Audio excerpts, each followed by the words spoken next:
എല്ലാ ഭക്തജനങ്ങൾക്കും കതിരവേൽ മുരുകൻ യൂട്യൂബ് ചാനലിലേക്ക് ഒരിക്കൽ കൂടി സ്വാഗതം. എൻ്റെ ചാനൽ ആദ്യമായിട്ട് കാണുന്ന ഭക്തജനങ്ങൾ ചാനൽ ഒന്ന് സബ് ചെയ്യുക.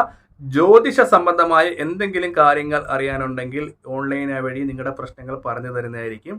അപ്പോൾ ഏത് കബഡി വെച്ച് അതിനുള്ള പരിഹാരങ്ങൾ നിർദ്ദേശിച്ചു തരുന്നത്. അപ്പോൾ കാര്യത്തിലേക്ക് കിടക്കാം. ഭക്തജനങ്ങൾ ചോറ്റാനിക്കര ക്ഷേത്രത്തിൽ പോകുന്നവരാണെങ്കിൽ ഈ ഒരു കാര്യം ചെയ്യാതിരിക്കരുത്. ദേവിക്ക് ഏറ്റവും ഇഷ്ടപ്പെട്ട വഴിപാടാണ്. അതായത് അതിൻ്റെ കാര്യകാരണങ്ങൾ നമ്മൾ പറഞ്ഞുതരാം. അതായത് നിങ്ങളെ ബാധിച്ചിരിക്കുന്ന ആഭിചാര ദോഷങ്ങളും തൊഴിൽ തടസ്സങ്ങളും ശത്രു തടസ്സങ്ങളും കർമ്മപരമായ എല്ലാ തടസ്സങ്ങളും മാറാൻ വേണ്ടി ചോറ്റാനിക്കര അമ്പലത്തിൽ പോകുന്ന ഭക്തജനങ്ങൾ ഈ വഴിപാട് വിശ്വാസപൂർവം ചെയ്യുവാണെങ്കിൽ ഉദ്ദേശിക്കുന്ന കാര്യങ്ങളൊക്കെ അമ്മ നടത്തി തരും. അപ്പോൾ ഏത് രീതിയിലാണ്, അതായത് നമ്മളെ ബാധിച്ചിരിക്കുന്ന വിവാഹ തടസ്സങ്ങളുണ്ടാകും, ശത്രുദോഷങ്ങളുണ്ടാകും, തൊഴിൽപരമായ തടസ്സങ്ങൾ, കർമ്മ തടസ്സങ്ങൾ, അതായത് നമ്മൾ ഏത് കാര്യത്തിനും ഇറങ്ങിയാലും തടസ്സങ്ങൾ ഉണ്ടാകുക.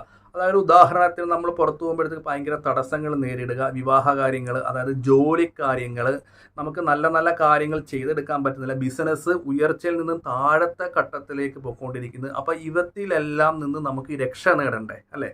അപ്പോൾ ശത്രുക്കൾ ചെയ്തുകൊണ്ടിരിക്കുന്നത് ഒരു വശത്ത് നമ്മൾ പല രീതിയിലുള്ള വഴിപാടുകളും പൂജകളും നടത്തിയിട്ട് നമുക്ക് ഒരു പ്രയോജനം. എന്നാൽ നമ്മൾ ചോറ്റാനിക്കര ക്ഷേത്രത്തിൽ ഈ പറയുന്ന കാര്യങ്ങൾ ചെയ്താൽ നമുക്ക് പിറ്റേ ദിവസം തന്നെ തീർച്ചയായിട്ടും മാറ്റങ്ങളുണ്ടാകും. അത് ഭക്തജനങ്ങൾ ദേവിയിലുള്ള വിശ്വാസം, ആ ക്ഷേത്രത്തിൻ്റെ ചൈതന്യം, അമ്മ നമുക്ക് വേണ്ട കാര്യങ്ങൾ തീർച്ചയായിട്ടും വഴികാട്ടി തരും. നമുക്ക് എല്ലാവർക്കും അറിയാം, മറ്റുള്ള ക്ഷേത്രങ്ങൾ പോലെയല്ല ചോറ്റാനിക്കരയിൽ. മറ്റുള്ള ക്ഷേത്രങ്ങളിൽ വർഷം നടത്തുന്ന പൂജകൾ ചോറ്റാനിക്കരയിൽ ഒറ്റ ദിവസങ്ങൾ കൊണ്ട് നടത്തുന്ന ഒരു ക്ഷേത്രവും കൂടെയാണ്. നമ്മൾ ആ മണ്ണിൽ നിൽക്കുമ്പം തന്നെ നമ്മളെ ബാധിച്ചിരിക്കുന്ന ആഭിചാര ദോഷങ്ങളും ശത്രുദോഷങ്ങളും രോഗദുരിതങ്ങളും എല്ലാം അമ്മയുടെ അനുഗ്രഹം കൊണ്ട് നമുക്ക് മാറിപ്പോകും അല്ലേ? ഭക്തജനങ്ങൾക്കറിയാം, ചോറ്റാനിക്കര അമ്പലത്തിൽ പോയപ്പോൾ അപ്പോൾ നമ്മൾ രാവിലെ വൈകിട്ട് തൊട്ട് തന്നെ നമുക്ക് എന്താ പറയുക, ശരീരത്തിനും മനസ്സിനും പിറ്റേ ദിവസം തൊട്ട് നമുക്ക് യാതൊരു വിധത്തിലുള്ള തടസ്സങ്ങളും കാര്യങ്ങളുണ്ട്. അത്ര ഒരു ചൈതന്യവത്ത ഒരു ക്ഷേത്രവും കൂടെയാണ് ചോറ്റാനിക്കര ദേവീ ക്ഷേത്രം. അപ്പോൾ എന്താണെന്ന് ഞാൻ ഒന്നും കൂടെ തെളിച്ച് പറയാം. അപ്പോൾ ഭക്തജനങ്ങൾ ആദ്യമേ ചെയ്യേണ്ടത്, നിങ്ങൾക്ക് പറ്റുന്ന ഒരു കാര്യമാണ്, നമ്മൾ ആദ്യമേ ഒരു 51 ചില്ലറ പൈസ. അപ്പോൾ ഈ 51 ചില്ലറ പൈസ പറയുന്നതിൻ്റെ കാര്യം എന്താണെന്ന് വെച്ചാൽ, ഈ 51 രൂപ ചില്ലറ നമ്മൾ എടുക്കുക. ചില്ലറ പൈസ എടുത്തിട്ട് ഒന്നെങ്കിൽ 5 രൂപയാകണം, ഒന്നെങ്കിൽ 1 രൂപയാകണം. ഇല്ലെങ്കിൽ എല്ലാ 5ൻ്റെ എടുത്തിട്ട് 1 രൂപ ആയാലും കുഴപ്പമൊന്നുമില്ല. കാരണം കോയിൻസ് കിട്ടാൻ ബുദ്ധിമുട്ടുള്ള ഭക്തജനങ്ങളുണ്ട്. അപ്പോൾ ഇത് നേരത്തെ എടുത്തിട്ട് ഈ കോയിൻസ് നമ്മുടെ നെറ്റി വെക്കണം.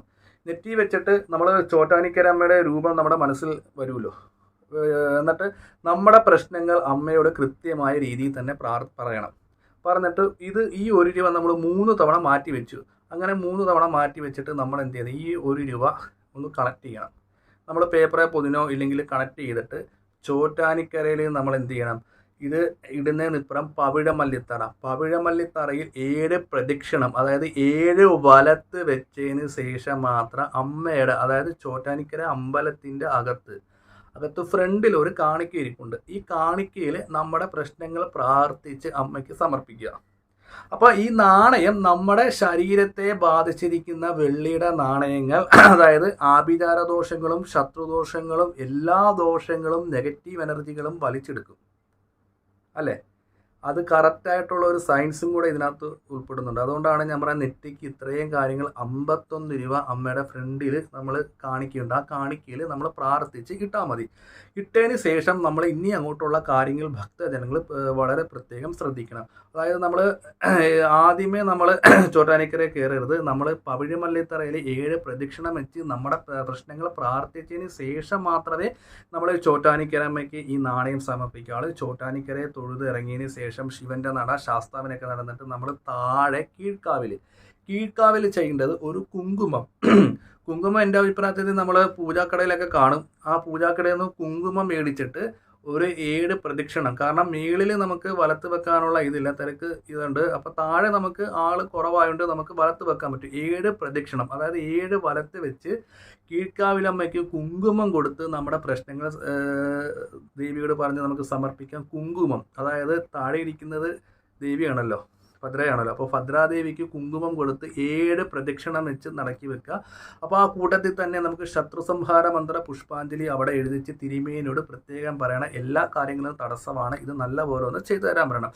ഇത് ചെയ്ത് നമ്മൾ പിറ്റേ ദിവസം തൊട്ട് നമ്മുടെ കാര്യങ്ങൾക്ക് നല്ല രീതിയിൽ മാറ്റം ഉണ്ടാകും. അതായത് കർമ്മത്തിൽ ഉണ്ടാകുന്ന തടസ്സം, ഞാൻ നേരത്തെ പറഞ്ഞല്ലോ, നമുക്ക് തടസ്സങ്ങൾ മാറിയാൽ തന്നെ നമ്മുടെ എല്ലാ കാര്യങ്ങളും രക്ഷപ്പെടും. അതായത് വിവാഹകാര്യമാകട്ടെ, ജോലിക്കാരാകട്ടെ, ബിസിനസ്സുകാരമാകട്ടെ, എല്ലാ തടസ്സത്തിനും ഈ മേളിലത്തെ വഴിപാടും കൊണ്ടും താഴത്ത് കുങ്കുമം കൊടുക്കുന്നുണ്ട് ഭക്തിപൂർവ്വം വിശ്വാസപൂർവ്വം ഈ ഒരു കാര്യം ചെയ്യുവാണെങ്കിൽ തടസ്സങ്ങൾ ഉണ്ടാകില്ല. പിറ്റേ ദിവസം തൊട്ട് നമുക്ക് ഐശ്വര്യങ്ങളും കാര്യങ്ങളും ഉണ്ടാകും. അപ്പോൾ ചോറ്റാനിക്കരമ്മയ്ക്ക് 51 രൂപ ചില്ലറ പൈസ നമ്മൾ ഇവിടുന്ന് ഒഴിഞ്ഞു പോയാലും കുഴപ്പമൊന്നുമില്ല, അവിടെ ചെന്ന് ഒഴിഞ്ഞു പോയാലും കുഴപ്പമില്ല. അപ്പോൾ പവിഴമല്ലത്തറ 7 പ്രദക്ഷിണം വെച്ചിട്ട് വീണ്ടും ചോറ്റാനിക്കരമ്മയുടെ ഫ്രണ്ടിലത്തെ കാണിക്കലേക്ക് ഈ ഒരു സംഭവം, ഈ നാണയം സമർപ്പിക്കുക. രണ്ടാമത് നമ്മൾ കീഴ്ക്കാവിൽ അമ്മയ്ക്ക് 7 പ്രദക്ഷിണം വെച്ചിട്ട് കുങ്കുമം കൊടുക്കുക.